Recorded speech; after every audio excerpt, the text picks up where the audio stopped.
Վարչապետ Նիկոլ Փաշինյանի գլխավորությամբ տեղի է ունեցել խորհրդակցություն, որի ընթացքում քննարկվել է Երևան և Գյումրի համայնքներում Հայաստանի կառավարության ներդրումային առաջնահերթությունների պլանը։ Մասնավորապես ներկայացվել են Երևանում և Գյումրիում առաջնային լուծում պահանջող խնդիրները, որոնք ամրագրված են քաղաքացիական պայմանագիր կուսակցության նախընտրական ծրագրում, բխում են վարչապետի հանձնարարականներից և ունեն կառավարության ֆինանսական կամ ինստիտուցիոնալ աջակցության կարիքը։ Մինչ խնդիրների և առաջարկվող լուծումների ներկայացումը վարչապետն իր խոսքում նշել է. Իհարկե 2026 թվականի նախընտրական քարոզարշավից առաջ էլ այդ թեմայով խոսել ենք, բայց նախընտրական քարոզարշավի շրջայցերի ընթացքը ավելի ակնհայտ դարձնեց, որ մենք Երևանում և Գյումրիում կառավարության ներդրումները ավելի հասցեական դարձնելու անհրաժեշտություն ունենք և նաև որոշակի կոնկրետ ծրագրեր իրականացնելու անհրաժեշտություն, և սա պայմանավորված է առաջին հերթին այն հանգամանքով, որ թե Երևանի, թե Գյումրիի կառավարման գործընթացների առանձնահատկությունների բերումով 2018 թվականից ի վեր այնուամենայնիվ որոշակի ժամանակ է կորսվել և այդ կորսված ժամանակը լրացնելու համար որոշակի ակտիվություն է ակնկալվում և անհրաժեշտ կառավարության կողմից, և ես հանձնարարական եմ տվել, որպեսզի մեր գործընկերները տարածքային կառավարման և ենթակառուցվածքների նախարարության, Երևանի քաղաքապետարանի և Շիրակի մարզպետարանի հետ աշխատեն, որպեսզի մենք ավելի կոնկրետ պատկերացնենք, թե ինչ ծրագրեր իրականացնենք Երևանում և Գյումրիում, որպեսզի իմ նշած խնդիրը առավել արդյունավետ ձևով լուծենք։ Երկրի ղեկավարը հավելել է, որ այս համատեքստում հանձնարարական է տվել տարածքային կառավարման և ենթակառուցվածքների նախարարությանը, Երևանի քաղաքապետարանի և Շիրակի մարզպետարանի հետ համատեղ աշխատանքներ իրականացնել, որպեսզի ավելի կոնկրետ պատկերացում լինի, թե ինչ ծրագրեր պետք է կյանքի կոչվեն Երևանում և Գյումրիում նշված խնդիրն ավելի արդյունավետ ձևով լուծելու համար։ Հաջորդիվ Առնակ Ավետիսյանը ներկայացրել է Գյումրիում նախատեսվող ներդրումային առաջնահերթությունների պլանը։ Նախ ներկայացվել է 24-ժամյա ջրամատակարարման ապահովման խնդիրը, ընդգծել է, որ առկա է 24-ժամյա ջրամատակարարում, սակայն ծանրաբեռնված օրերին տեղի են ունենում պարբերական անջատումներ։ Անհրաժեշտ է իրականացնել ջրամատակարարման համակարգերի արդիականացման ծրագիր։ Զբոսաշրջային կլաստերի ստեղծման շրջանակում տեղական տնտեսության և ենթակառուցվածքների զարգացման ծրագրով Գյումրիում իրականացվել է շուրջ 6.6 միլիարդ դրամի ներդրում։ Հայաստանի զբոսաշրջության և մարզային ենթակառուցվածքների ծրագրով նախատեսվում է իրականացնել ևս 16.5 միլիոն դոլարի ներդրում զբոսաշրջային կլաստերի զարգացման ուղղությամբ։ Այս մասով առաջարկվում է ծրագրում ներառել հաղթանակի զբոսայգու, կենտրոնական շուկայի և Մանուշյան փողոցում գտնվող շատրվանի հիմնանորոգման ծրագրերը, որոնք կնպաստեն քաղաքի համաչափ զարգացմանը։ Հաջորդ խնդիրը վերաբերել է տնակների հարցի վերջնական լուծմանը։ Ներկայացվել է, որ հուլիսի 1-ի դրությամբ Գյումրիում առկա է 2465 տնակ։ Նշվել է, որ նախնական գնահատականներով դրանցում բնակվող մոտ 596 ընտանիքի նկատմամբ կառավարությունն ունի այս կամ այն ձևով փոխհատուցման պարտավորություն։ Այս մասով կարևորվել է նաև փոխհատուցման տրամադրման և տնակների փաստացի ապամոնտաժման փոխկապակցված գործուն մեխանիզմների ներդրումը, որպեսզի տնակների խնդիրը վերջնական լուծում ստանա։ Դրանցում բնակվող մոտ 596 ընտանիքների նկատմամբ պետությունն ունի այս կամ այն ձևով փոխհատուցման պարտավորություններ, և այստեղ իհարկե գնահատված արժեք կա որոշակի այդ փոխհատուցումների, ընդհանուր կազմում է 5.2 միլիարդ դրամ, դարձյալ քաղաքաշինության կոմիտեի գործընկերների կողմից գնահատված, և այս մասով իհարկե կարևոր է նաև փոխհատուցումների տրամադրման և տնակների փաստացի ապամոնտաժման փոխկապակցված գործուն մեխանիզմների ներդրումը, որ հողի վրա տնակների խնդիրը վերջնական լուծում ստանա։ Մոտ 800-ի մասով որևէ աջակցություն չի նախատեսվում գործող կառավարության որոշման տրամաբանության մեջ, և ըստ էության հնարավոր է իրականացնել դրանց ապամոնտաժումը արդեն համակարգված ձևով նաև փոխհատուցման ծրագրերի հետ։ Ինչ վերաբերում է Անի եւ ավստրիական թաղամասերի 37 փողոցների ամբողջական հիմնանորոգման հարցին, նշվել է, որ ներկայումս ընթանում են նախագծման աշխատանքներ, առաջարկվում է զուգահեռ բարեկարգել նաեւ բակային հատվածները, կառուցել խաղահրապարակներ, մինիֆուտբոլի դաշտեր եւ անցկացնել լուսավորության ցանց։ Առնակ Ավետիսյանը ներկայացրել է, որ տարածքային կառավարման եւ ենթակառուցվածքների նախարարության կողմից իրականացվող 500 կիլոմետր ճանապարհաշինական ծրագրերի ցանկում ներառված է նաեւ Գյումրիում տարեկան 25 կիլոմետր ճանապարհաշինական աշխատանքները։ Ըստ այդմ Գյումրի քաղաքի 180 կիլոմետր ճանապարհներից մոտ 70 կիլոմետր նախկինում հիմնանորոգվել են, իսկ մնացած մոտ 110 կիլոմետրը խիստ անբարեկարգ վիճակում են։ Նշվել է, որ Գյումրիում տարեկան 25 կիլոմետր ճանապարհաշինության ուղղված պլանավորման աշխատանքներն ընթացքի մեջ են։ Հանդիպմանն անդրադարձ է կատարվել նաև Գյումրիում վթարային շենքությունը։ Նշվել է, որ առկա են մի քանի վթարային շենքեր, որոնց մասով տարբերակված մոտեցումների անհրաժեշտություն կա, հաշվի առնելով դրանցից որոշների պատմամշակութային նշանակությունը։ Ներկայացվել է նաև Ալեք Մանուկյան փողոցի կամուրջի նորոգման հարցը։ Նշվել է, որ 25 կիլոմետր ճանապարհաշինական աշխատանքներին զուգահեռ առաջարկվում է նաև դիտարկել քաղաքի երկու բանուկ մասերն իրար կապող միակ խիտ երթևեկությամբ կամուրջը, որը կարևոր նշանակություն ունի քաղաքի համար։ Անդրադարձ է կատարվել նաև Գյումրու ավտոկայանի կառուցման խնդրին։ Քննարկման շրջանակում ներկայացվել են որոշ դիտարկումներ Երևանում եւ Գյումրիում առաջնահերթ լուծումներ պահանջող խնդիրների եւ դրանց լուծմանն ուղղված առաջարկությունների վերաբերյալ։ Գյումրիում մեկնարկել է առաջին ամառային զորակոչը, նշենք, որ արդեն երկրորդ անգամ ամենափրկիչ եկեղեցու հարևանությամբ ժամկետային զինծառայողների ընտանիքի անդամները մաղթում են խաղաղ ծառայություն այստեղից ճանապարհելով հայրենիքի պաշտպանության գործին։ Անալու եմ մեծ բադով ծառայեմ եւ ետ վերադառնամ այս տարի ու կեսը մեծ բադով ծառայենք եւ վերադառնանք մեր ծանողներին։ Բարձրամարություն ունեմ, որ ետ վերադառնամ աշխատանքային ոլորտս պետք է շարունակեմ, ինչ գործը սկսել եմ ու կփորձեմ շատ բարի ծառայություն ունենամ, լավ ծառայություն ունենամ ու հայրենիքիս օգուտ տամ, ինչքան հնարավորություն ունենամ։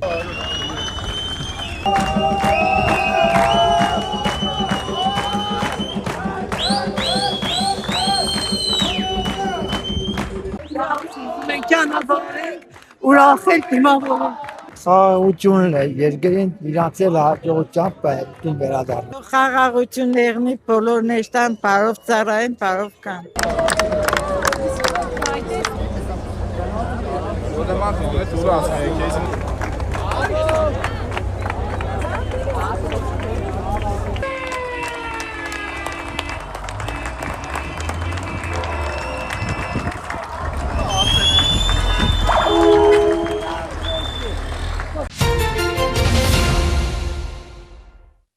Հուլիսի 10-ից ուժի մեջ է մտնում նոր սահմանափակում, որը վերաբերում է Հայաստանի Հանրապետությունից բուսասանիտարական ենթահսկման բեռների արտահանմանը։ Այսուհետ ֆիզիկական անձանց կողմից առևտրային քանակներով նման արտադրանքի արտահանումն արգելվում է։ Սահմանափակումը նպատակ ունի ապահովել արտահանման գործընթացի համապատասխանությունը գործող բուսասանիտարական պահանջներին եւ կանխել սահմանված նորմերի խախտումները։ ԵԱՏՄ տեխնիկական կանոնակարգի համաձայն անձնական օգտագործման նպատակով ֆիզիկական անձը կարող է տեղափոխել բուսասանիտարական ենթահսկման արտադրանք, եթե դրա ընդհանուր քաշը չի գերազանցում 5 կիլոգրամը։ Այս շեմը գերազանցող խմբականքներն արդեն դիտարկում են ոչ թե անձնական օգտագործման, այլև առևտրային նպատակներով տեղափոխվող բեռներ եւ պետք է արտահանվեն սահմանված կարգով տնտեսվարող սուբյեկտների միջոցով։ Ծննդամթերքի անվտանգության տեսչական մարմինը քաղաքացիներին եւ տնտեսվարողներին կոչ է անում նախապես հստակեցնել արտահանվող արտադրանքի նկատմամբ կիրառվող բուսասանիտարական պահանջները եւ արտահանման գործընթացը կազմակերպել բացառապես գործող կանոններին համապատասխան։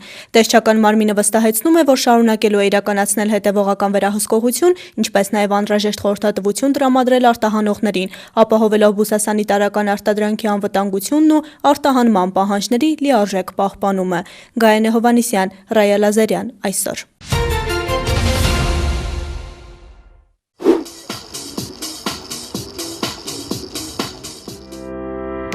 Գյումրիում ընդլայնվում են որակյալ բժշկական ծառայությունների հնարավորությունները։ Քաղաքում բացվեց Լավանդա կլինիկայի առաջին մասնաճյուղը Գարեգին Նժդե 10 հասցեում։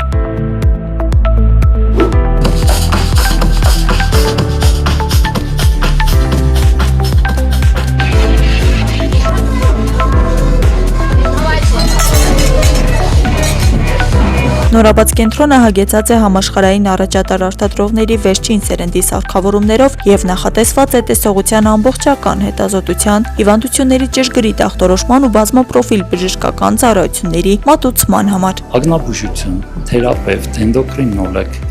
քիթ-կոկորտ ականջաբան, սրտաբան, սոնոգրաֆիա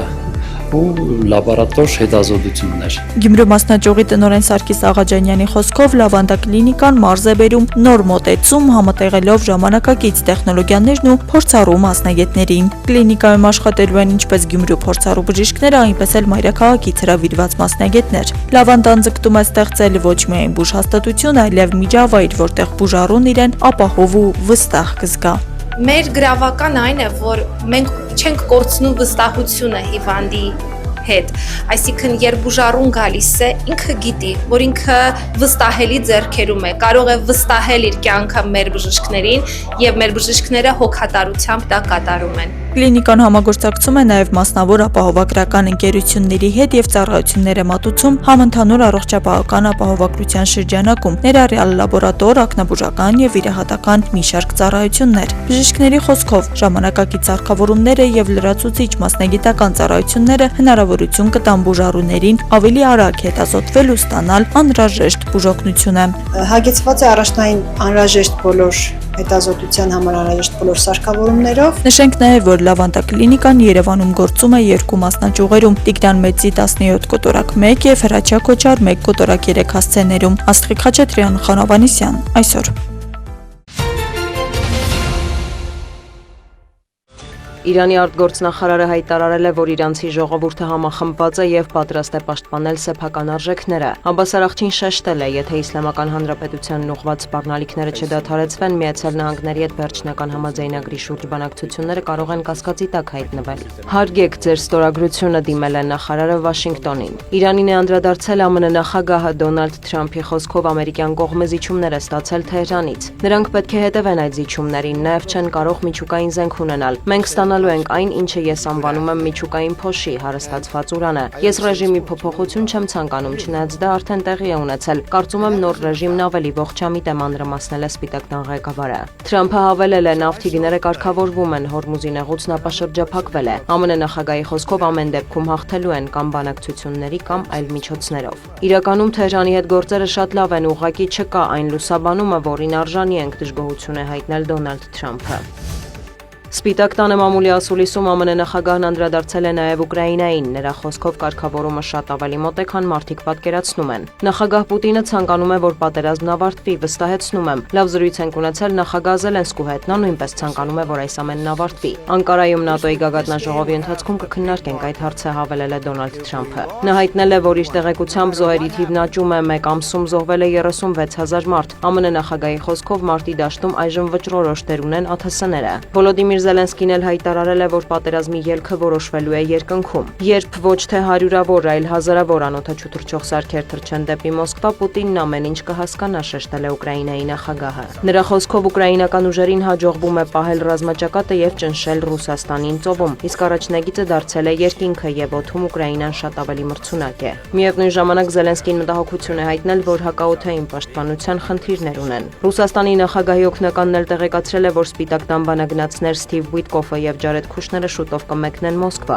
Ըստ Յուրի Ուշակովի, Թրամփը պատրաստ է ազդել Արևմուտքի եւ Կիևի վրա հակամարտությունը լուծելու համար։ Դիվանագիտական ջանքերին զուգահեռ շարունակվում են ռազմական գործողությունները։ Ռուսաստանի ՊՆ-ն հայտնել է գիշերը ուկրաինական 452 ԱԹՍ խոցելու մասին։ Թիրախում են եղել Վորոնեժի, Վոլգոգրադի, Կալուգայի, Օրյոլի, Ռոստովի, Ռյազանի, Մոսկվայի եւ այլ մարզեր։ Ղրիմը, Բելգորոդում հայտնի է տուժածների մասին, նաեւ տեղեկություններ կան, որ հարված է հասցվել Գազպրոմի մասնաճյուղերից մեկին։ Անկարայում մեկնարկել է ՆԱՏՕ-ի անդամ պետությունների ղեկավարների 36-րդ գագաթնաժողովը, օրակարգում են միջազգային անվտանգության, պաշտպանական համագործակցության ամրապնդման հարցեր, իրավիճակը տարածաշրջանում եւ ՆԱՏՕ-ի զարգացման հետագա ուղղությունները։ Գագաթնաժողովի շրջանակում արդեն հանդիպել են Թուրքիայի նախագահը եւ Դաշինքի գլխավոր քարտուղարը։ Ռեջեփ Էրդողանը եւ Մարկ Ռյուտեն քննարկել են գագաթնաժողովի օրակարգը, տարածաշրջանային եւ համաշխարհային զարգացումները։ Մտքեր են փոխանակվել ՆԱՏՕ-ի դաշնակիցների միջև պաշտպանական արդյունաբերության ոլորտում գործակցության ընդլայնման հեռանկարի վերաբերյալ։ Առանձին ասուլիսում Մարգրյուտեն հայտարարել է, որ ՆԱՏՕ-ում Անկարայի առաջնորդությունը շատ կարևոր է։ Թուրքիան ունի դաշինքի ամենամեծ եւ լավագույնս պատրաստված զինված ուժերից մեկը։ Գլխավոր քարտուղարի խոսքով թուրքական պաշտպանական արտադրանքն անհրաժեշտ է դաշինքի ինքնապաշտպանության համար։ Նա գոհունակություն է հայտնել, որ Թուրքիան այդ ոլորտում աջակցում է բազմաթիվ երկրների։ Ռյուտեն հավելել է, թուրքական արդյունաբերական ընկերությունները ներդրումներ են կատարում նաև Միացյալ Նահանգների արդյունաբերական բազայում։ Ֆրանսիայի նախագահը մեկնել է Սիրիա, նրան ուղեկցում են այդ թվում գործարարներ կենտրոնանալու հանրապետության վերականգնման եւ ներդրումների վրա։ Էմանուել Մակրոնը արևմտյան առաջին ղեկավարն է, որն այցելում է Դամասկոս 2024 թվականին Բաշար al-Ասադի իշխանության տապալումից հետո։ Նախքան նախագահ Ահմեդ Աշշարայի հետ հանդիպումը Մակրոնը հայտարարել է, որ Դամասկոսում է արտահայտելու Ֆրանսիայի հանձնառությունը եւ աջակցությունը սիրիացի ժողովրդին։ Եկեք միասին բացենք կայունության եւ խաղաղության նորեջ տարածաշրջանում, ընդգծել է Ֆրանսիայի նախագահը։ Ահմեդ Աշշարան շեշտել է Մակրոնի այցը կարևոր է երկկողմ հարաբերությունների զարգացման տեսանկյունից։ Նրա խոսքով Փարիզը կառուցողական դեր է խաղացել Սիրիայի դեմ պատժամիջոցների չեղարկման գործում։ Պաշտոնական բանակցություններին ընդառաջ Մակրոնի պատվին ընթրիք է կազմակերպվել, երկու երկրի ղեկավարները նաև այցելել են Դամասկոսի Ումայաթ մզկիթ։ Դիանա Գասպարյան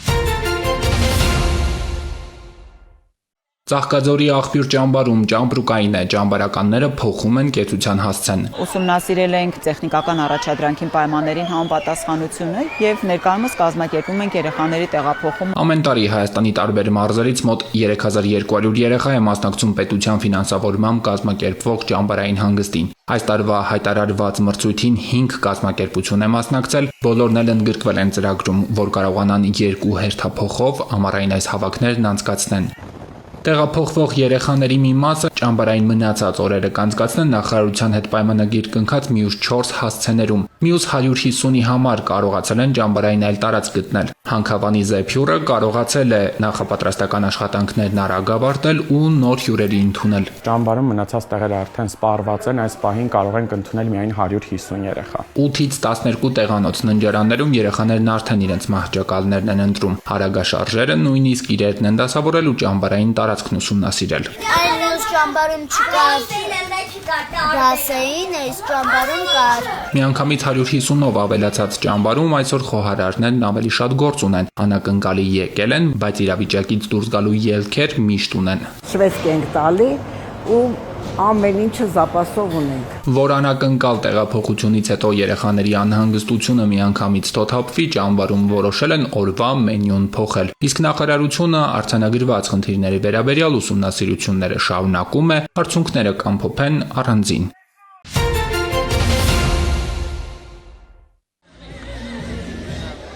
Հուլիսի 6-ին Կապանում մեկնարկեց ամառային զորակոչը։ Կապան եւ Քաջարան համայնքների 18-ամյա տղաները մեկնեցին հայրենիքի առաջ պարտքը կատարելու։ Ծնողներ, հարազատներ ու ընկերներ հավաքվել էին Դավիթ Բեկի հրապարակում հրաժեշտ տալու զինակոչիկներին։ Բարի ծառայություն բոլոր զինծառայողներին, անփորձեր ադարձ։ Փորանսեք ճանապարհում եւ խաղաղություն, առողջություն, հաջողություն, կապույտ երկինք եմ ցանկանում։ Ամենայն խաղաղություն, առողջություն, բարի վերադարձ, ուրիշ ոչ մի բան։ Թորնիկից ճանապարհում եմ բանակ, կցանկանամ Աստված առաջինը պահապան լինի իրանց ծառայությունը լինի խաղաղ, անվտանգ եւ պատվաբեր։ Դու մեզ այսօր եւ թող մեզ պատից մեր որպես մենք թող մերոց պարտապանած մի տանից։ Կապանի տարածաշրջանի հոգեվոր հովիվը միասնական աղոթք բարձրացրեց, փոխանցելով Սյունյաց թեմի առաջնորդի օրհնությունը։ Դավիթ Բեկի ոգով գնաք ծառայության, չվախենալ երբեք, որպեսզի կարողանաք կատարել այն պարտքը, որ յուրաքանչյուր հայի կրում է իր վրա հայրենիքի պաշտպանության համար։ Զորակոչին ելույթներով հանդես եկան համայնքային ու մարզային իշխանությունների, երկրապահ կամավորականների միության եւ զինկոմիսարիատի ներկայացուցիչները։ Նրանք հորդորեցին լինել խիզախ, ծառայել հայ տղամարդու արժանապատվությանը վայել։ Այսօր խորհրդանշական է, որ զինակոչիկներին հայոց բանակ ենք ճանապարհում ազատագրական պայքարի, միասնության եւ ազատատենչ ոգու խորհրդանիշ զորահրամանատար Դավիթ Բեկի հուշարձանից։ Մեկնեք ծառայության հանուն հայրենիքի Դավիթ Բեկաբար։ Զորակոչվելով բանակ իր մեջ տանում է իր ընտանիքի, իր համայնքի եւ Սյունիքի մարզի այն ամենավեհը, որը կարող է ունենալ հայ տղամարդը։ Դա նվիրվածությունն է Հայաստանի Հանրապետությանը։ Գրապահը մշտապես հավատարիմ մնալով իր սկզբունքներին միշտ ազգային բանակի կողքին է, հայ զինվորի կողքին։ Եղեք առողջ, եղեք հանդուրժող մեկը մյուսի նկատմամբ ամենակարևորը, բայց ոչ հանդուրժող սահմանից անկողն գտնվողների նկատմամբ։ Հրամանատարների հրամանները կատարեք անվերապահորեն։ Դա միայն օգուտ կտա ձեզ եւ ծառայության ընթացքում եւ մեզ բաներից եւ մեր ապագայում մենք կունենանք ավելի հզոր, ուժեղ պայստազոր։ Ձեզ բոլորիդ մաղթում եմ անփորձանք ծառայություն, մեր երկրի խաղաղություն, անփորձանք վերադառնանք։ Տղաները գնացին համալրելու հայոց բանակի շարքերը, խոստացան ծառայել արժանապատիվ 1.5 տարի անց ողջ եւ առողջ վերադառնալ ծնողների գիրկը։ Աննա Մելքումյան, Տիգրան Թումանյան։ 2025 թվականին հաստատված Սևան համայնքի մի շարք բնակավայրերի փողոցների եւ թաղամասերի ասֆալտապատման աշխատանքներ ծրագրի երկրորդ փուլի շրջանակներում օրերս Սևան համայնքի Դդմաշեն բնակավայրում մեկնարկել են 3-րդ, 6-րդ, 8-րդ եւ 9-րդ փողոցների հիմնանորոգման աշխատանքները։ Ենթածրագրի շրջանակներում իրականացվելու է 7700 քառակուսի մետր տարածքի ասֆալտապատում։ Նախատեսված է մայթերի սալիկապատում, եզրաքարերի եւ վաքերի տեղադրում, ջրահեռացման համակարգի կառուցում։ Ենթածրագրի ընդհանուր արժեքը 98 միլիոն 400 հազար դրամ է, պետություն համայնք 50% համաֆինանսավորմամբ։ Ենթածրագրի կապալառուն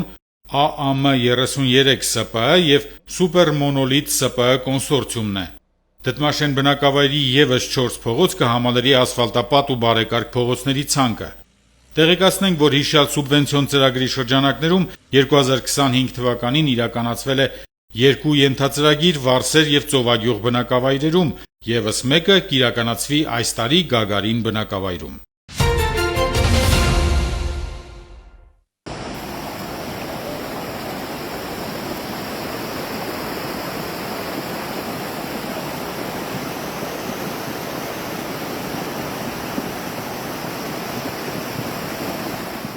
Ընդամենը 20 րոպեում հորդառատ անձրևը լուրջ վնասներ է հասցրել Փամբակ խոշորացված համայնքի գրեթե բոլոր բնակավայրերին։ Հորդառատ անձրևից, քամուց ու կարկուտից առավել տուժել է Եղեգնուտ բնակավայրը։ Սելախ է եկել, դցրել է ջրատարները, մենք էլ մաքրում ենք։ Շատ աղետալի վիճակ է, գյուղամեջը բոլորը ջուրը տարել էր, մենք էլ մաքրում ենք։ Դուք նման բան հիշում եք։ Եղել է, բայց ոչ այս կարգի։ Դերից այն ամբողջն վերևից եկած այդ ցեխաջուրը, սելավը, մեր այնա գոմի առաջով այնքան բարձր էր, որ պատկերացրեք լացնքներից էր հասել այդ ջուրը։ Կոչիներին այնա հազիվ ընդեղից հանել եմ,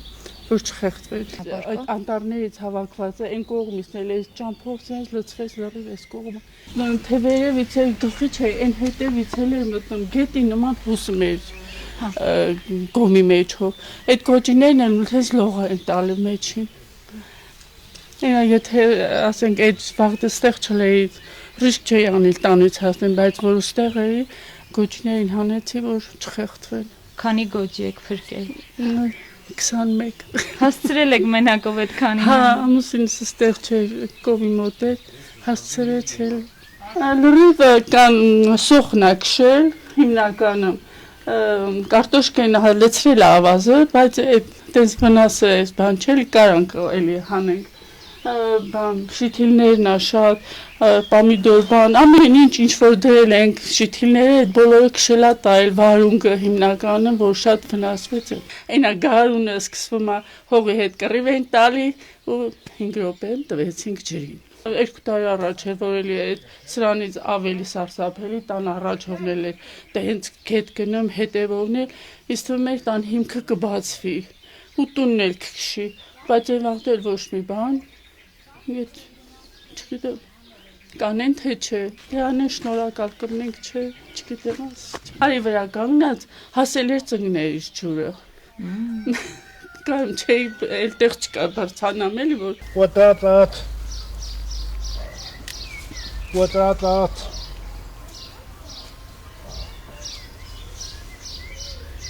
որ տերևը կլողացան արդեն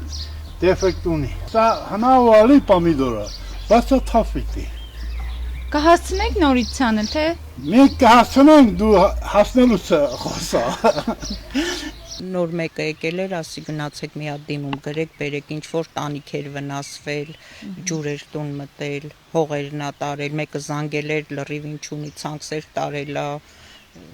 նկուղները լրիվ ջուր են լցվել, որ մինչև մի հատ հենց բան տեսած չէին ժողովուրդը։ Տարերքի հետևանքով զգալիորեն տուժել են բնակավայրերի եւ հատկապես եղեգնուտի ենթակառուցվածքները, վնասվել են գյուղամիջյան ճանապարհները, իսկ ընդամենը 3 տարի առաջ հիմնանորոգված ասֆալտացածկույթը տեղ-տեղ բառացիորեն ճեղքվել է։ Փամբակ խոշորացված համայնքի աշխատակազմի քարտուղարն էլ հավելում է, որ դեռևս նախնական տվյալներն են իմի բերում, առայժմ միայն թղթային ձևաչափով։ Մեր համայնքի մոտ 5 բնակավայր բավականին վնասներ են կրել։ Դեպքի մասին հազանգել ենք արտակարգ իրավիճակների Լոռու մարզային կենտրոն, ինչպես նաև տեղեկացվել է Լոռու մարզպետարանին, սակայն վնասների գնահատման համար դեռևս աշխատանքներ պիտի կատարվեն։ Մենք ուղղակի տեղեկացրել ենք դեպքի մասին։ Հիմա այս պահին վարչական կենտրոններում իրականացվում է տվյալների հավաքագրում տուժողների վերաբերյալ, որից հետո զեկուցագրերով կներկայացվեն, ինչպես տեսակ որոշ բնակավայրերում նույնիսկ լույս չկար այս պահին, թղթային տարբերակով հորդորել ենք տվյալները հավաքագրեն, կներկայացնեն հանձնաժողովին, հանձնաժողովի կողմից մենք ունենք ստեղծված արտակարգ իրավիճակներում ֆիզիկական անձանց հասցրված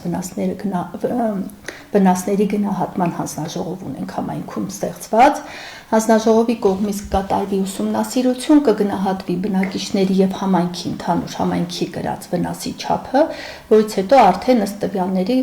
կրկին կներկայացվի արտակարգ իրավիճակների նախարարություն եւ Լոռու մարզպետարան։ Նախնական տվյալներով բարեբախտաբար մարդկային զոհեր տուժածներ չկան։ Վնասների ամբողջական չափը դեռ գնահատվում է, իսկ պատասխանատու ծառայությունները շարունակում են աշխատել տեղում, հետևանքների վերացման ուղղությամբ։ Վերջին տարիներին բավականին հաճախ են նման դեպքերը տեղումների հետ կապված, մանավանդ գյուղատնտեսական վնասներն են բավականին մեծ։ Այո, 2 տարի առաջ կրկին կարկուտի հետևանքով բավականին վնաս կրեցին մեր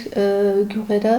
կառավարության կողմից մասնակի փոխհատուցումներ եղան։ Հիմա այս անգամ էլ կհավաքագրենք տվյալները, կներկայացնենք կառավարություն, ինչքան որ հնարավոր է համայնքի բյուջեով, ինչքան որ պետական աջակցությամբ կփորձենք վնասների փոխհատուցման process-ը իրականացնել։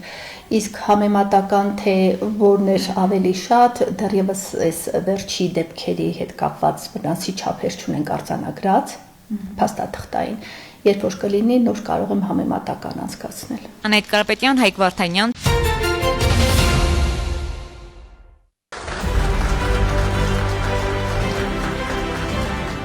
Քաղաքացիների կողքին լինելու, նրանց օգնելու ցանկությունը, սերը ծառայության նկատմամբ համայնքի բնակիչների խնդիրներին արագ արձագանքելու ցանկությունը 2025 թվականի լավագույն համայնքային ոստիկան ճանաչված Տիգրան Իսկանդարյանին 13 տարի առաջ բերեց ոստիկանություն։ Այսօր համայնքային ոստիկանի առջև դրված նպատակներից են քաղաքացիների հասարակության եւ ոստիկանության ամուր կապի ձևավորումը։ Տիգրան Իսկանդարյանը նշում է, որ անչափահասների հետ աշխատանքը յուրատեսակ մոտեցում է պահանջում։ Դա շատ նուրբ զգայուն աշխատանք է։ Դպրոցականների հետ հաճախակի հանդիպումները, անկեղծ զրույցներն ու խորհուրդները նպաստում են նրանց, որպես օրինապահ քաղաքացի ձևավորմանը։ Ամենուրաշփման մեջ ենք գտնվում իմ կողմից բացարկող վարչական տարածքի դպրոցների հետ, մշտապես այցելում ենք դասարանները, զրուցում երեխաների հետ։ Ես բոլոր երեխաների հետ շփվում եմ այնպես, ոնց կշփվեմ իմ երեխաների հետ։ Կարծում եմ դա է, որ իրանք ինձ ավելի լավ են հասկանում, ես եմ իրանք ավելի լավ հասկանում եւ ճիշտ խորհուրդներով փորձում օգտակար լինել։ Տիգրան Իսկանդարյանի մասին կասեմ, որ կարողացել է վստահություն ձեռք բերել հայ երեխաների շրջանում եւ իր զրույցների պարբերաբար այցերի դասարանում էլի տարբեր թեմաներով զրույցներ ունենալու արդյունքում միասին համագործակցում ենք եւ բավականին լավ արդյունք ունենք։ Համայնքի հետ աշխատանքը Տիգրան Իսկանդարյանի ամենօրյա ծառայության մասն է։ Նրան համայնքում գրեթե բոլորն են ճանաչում։ Տիգրանի մոտ քաղաքացիների հետ երկխոսությունը շատ ավելի լավ է ստացվում, ավելի են վստահում, իր խոսույթը երևի ավելի է վստահեցնում քաղաքացիներին, որ կարողանում են կիսվեն։ Համայնքային ոստիկանի գործողությունների արդյունքում առանցքային է մասնավորապես կենցաղային վեճերի հարթումը, որպեսզի դրանք ծանր հանցագործությունների չվերածվեն։ Ուստի կարևոր է համայնքի հետ ամուր կապը, մշտադիտարկումը, որպեսզի մարդիկ զգան, որ համայնքային ոստիկանն իրենց կողքին է։ Կան նաև ցավոք սրտի դեպքեր, ընտանիքում բռնություն գործադրելու դեպքեր, հարևանական անհաշտ հարևաններ, վիճաբանություններ, փորձում ենք յուրաքանչյուրը շփվենք յուրահատուկ ոճով։ Տիգրան Իսկանդարյանը 2025 թվականին բացահայտել է 84 հանցագործության դեպք։ Նշում է, որ տեխնոլոգիաների զարգացմանը զուգահեռ փոխվել են հանցագործությունների կատարման մեխանիզմները, ուստի պետք է մշտապես զարգացնել մասնագիտական հմտությունները, կատարելագործել կարողությունները։ Համայնքային ոստիկանի աշխատանքի կենտրոնում մարդն է իր մտահոգություններով ու սպասումներով։ Ոստիկանության մայոր Տիգրան Իսկանդարյանը նշում է, որ կոչումներն ու պարգևները կարևոր են, սակայն ամենաարժեքավոր ձեռքբերումները վստահությունն ու հարգանքն են։ Դրանք չեն շնորհվում, այլ վաստակում են տարիների բարեխիղճ ծառայությամբ, նվիրվածությամբ եւ մարդկանց կողքին լինելու պատրաստակամությամբ։